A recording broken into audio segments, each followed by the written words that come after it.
right, it is time to get started here on the Conference USA Tip-Off Show. I'm John Schriffen. We are starting it off with Charlotte women's basketball head coach Kara Consuegra. Thank you so much for joining us. So much success last season. Regular season, conference tournament champs, you get an NCAA tournament berth. What's been the message to the team this season? Well, I think the biggest message for us is, coming off such an historic season, we wanted to celebrate that. We wanted to enjoy it. It's important to celebrate our success, but at this point, we can't look back. We're not going that way. We have another opportunity with another great team coming back, and we need to be focused on moving forward and knowing that, what we did last year was really difficult. It's hard to win a championship, and we have to be ready to have that same fight that we had last year.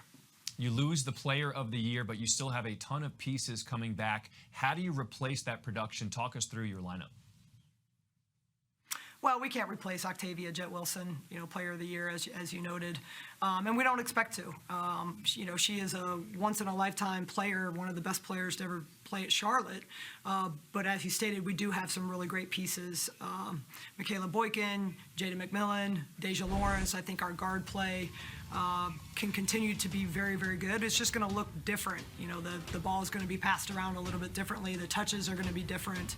The types of shots that we're getting consistently are going to be different, and that's not bad. That is just what it is, different. And so I think while we may look different, we still, again, have a lot of talent that can compete in this league. You also have some new players coming in, including 3 transfers. Talk us through the new players and how they fear to factor into the mix. Yeah, we're really excited about our post players that we think will bolster our roster. Tracy Houston, Kiana Rembert. I mean, those two in particular, just really stand out. Both of them coming from collegiate experience. Tracy at Pittsburgh, Kiana at Illinois. Anytime you can bring experienced players into your roster, it just helps. They're still learning the Charlotte way of doing things, but they know what it takes to compete at the highest level, and that's what's important. So I expect both of them to be able to help us significantly, especially with the losses that we had last year in those positions. Preseason poll, you are picked to finish 3rd, but you're the defending champs. From what you've seen so far this offseason in practices, what are your expectations for this team? Well, like I said earlier, I think we still have really, really good pieces, and I appreciate the respect that is on our program to know that we lost the player of the year, the defensive player of the year, and we're still picked 3rd in the league. So I appreciate just again the respect that people have for what we're doing, and I think a lot of that is to be said about our guard play and what we're bringing back in those areas in particular. So I will say I think this league this year in women's basketball is probably the best that it's been. The teams at the top are really, really good. The teams in the middle and the bottom are continuing to improve, and I expect this to be a really, really tough battle all year long. Everybody that we play, and I think the confidence that we gained from winning a championship last year will help us as we go into the season. We're going to talk to the other teams. We're going to explain how there's so many new faces and talent coming into the league. As you talked about, Conference USA is stacked this year. Also, there's no East-West division, so it is wide open. How does that change things in terms of trying to get to the championship this year? Well, it certainly is going to affect a lot in terms of seeding. You always are gunning to win a championship in this league, but certainly seeding is of the utmost importance because right now, based on, history, we've had to win our league to go to the NCAA tournament, and ultimately that's what everybody really wants to do. So, I do think, that changes how they will seed the tournament. It changes our outlook on that. But, again, it's going to be tough either way. Last year I thought the East Division was just incredibly difficult, and for us to be able to go through and win that side, said a lot about our team and our program and our players and their resilience. And they're going to have the same resilience regardless if we have divisions or not. Something else that's tough and really tough every single year, your non-conference schedule, and it repeats as another tough one this year. Walk us through that part of your schedule and then take us into conference play. Well, for me, I always think it's important, to test us, to build us. I'm not really interested in just playing a non-conference schedule that's easy to get through. It's never been important to me, particularly again knowing that you have to win our tournament to get to the NCAA tournament. We need to be battle tested and ready when we hit that. So we're always going to play a tough non-conference. Obviously we have several ACC teams. NC State is going to be a really tough one off the top of the first week. Wake Forest, Clemson, even our opener against App State, who's become a rival against Charlotte, is going to be really difficult. We'll be down in Daytona to play, a Big Ten team and then a future Big 12 team. So it's really, really difficult, tough, top to bottom. But again, that's we want to build ourselves to be ready because we start off the league against Middle Tennessee and La Tech. I mean, two of the best teams in the league. So if we're not ready and built for playing very difficult competition, we're going to have a hard time when conference play starts. It is certainly going to be a fun year in Conference USA. Coach Consuegra, thank you so much for joining us. Good luck. Thank you. Stay with us. We're going to hear from the men's side from Charlotte coming back. Welcome back to Conference USA Tip-Off Show. I'm John Schriffen. It is time now to meet the first men's team of our program. The Charlotte 49ers men's basketball team head coach is Ron Sanchez. Coach, appreciate you joining us here in your 5th season coming up. How would you describe the roster you have this year? The way that I would describe our roster this year is very new. We brought in about 6 new players and, had a guy sitting out who was a redshirt. So it's a roster that has very little experience together, but it's a roster that is really competitive. Okay, we like that. Tell us more about this roster because I understand the guys you have now tend to fit your system better than years you've had in the past. So tell us what your system is, what style you like to play, and break down how some of the players will fit into that. Well, primarily we like to play a lot through the high post and the elbows. So having, interior players that are very good passers and skill, and with a high basketball IQ definitely helps.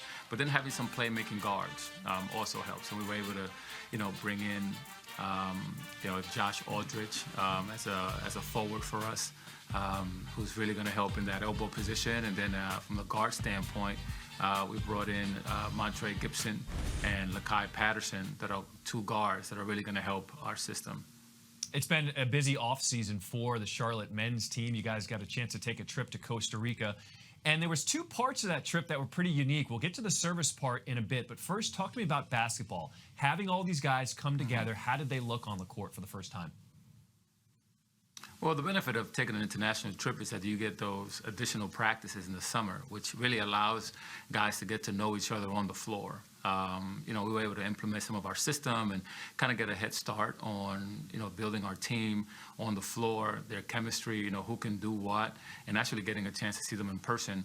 And, getting a lot of guys some time on the floor together that usually doesn't happen until about this time of the year. We have our first scrimmage here coming up, and if we didn't have those games in Costa Rica, we wouldn't have any footage right now to be able to learn and grow. So from a basketball standpoint, they were able to mesh, get to know one another athletically, and I think it's something that's really going to help us down the line.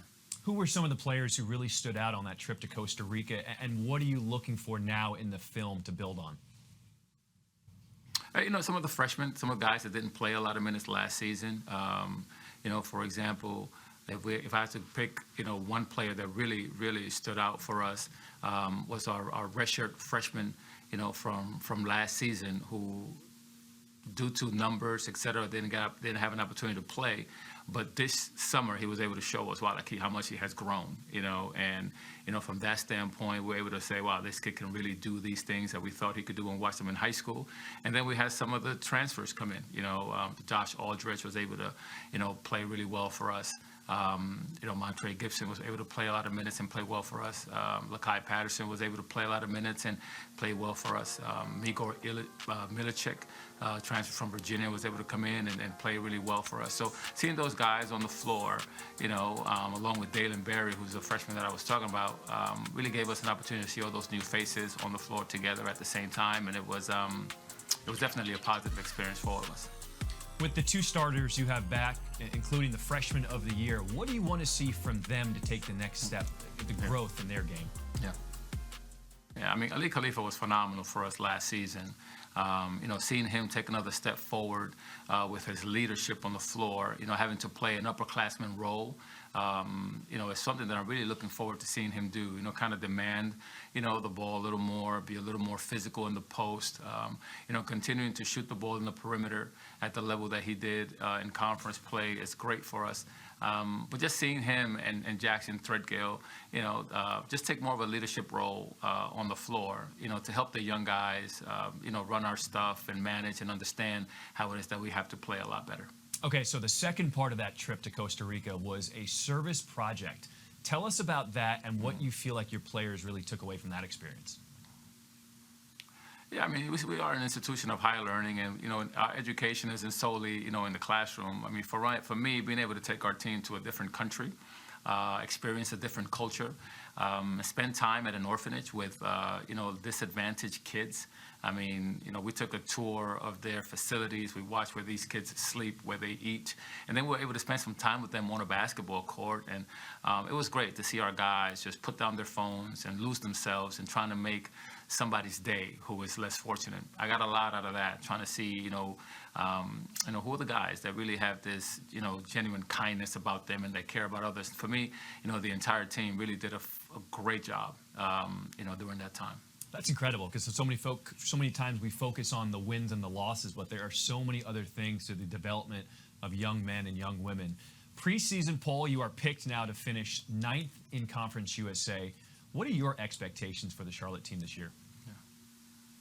Well, actually, it tells you how good Conference USA is. I mean, this is, in my opinion, one of the best leagues in the country. So many teams in the top 100. For us to finish, to be selected 9th is understandable. We have so many new faces, like I just mentioned, so many new faces coming in, with the concept of transfers and all the moving pieces, in basketball today. It's hard to know who's going to be where at the end of the year. We are picked 9th because we have so many unknowns, but at the same time, our expectations here are a lot higher than that. All right, time to talk schedule. Walk us through your non-conference part of the schedule, some of the tough teams you have coming up, and then when it gets into conference play, who are you really looking forward to playing? Yeah, non-conference schedule, obviously, your in-state, games are important. We got Davidson and App State. Those are two, really important ones. But we also play, in the Myrtle Beach Classic. That's going to be, a tournament with a lot of high-powered teams. And, how we play in there is going to determine, who do we play. You got the Texas A&M and Loyola Chicago. You got a lot of powerful teams in the tournament. So we'll have an opportunity to play some really strong teams. All right, head coach Ron Sanchez in his 5th season for Charlotte 49ers. Good luck this season. Thank you so much. Appreciate you guys.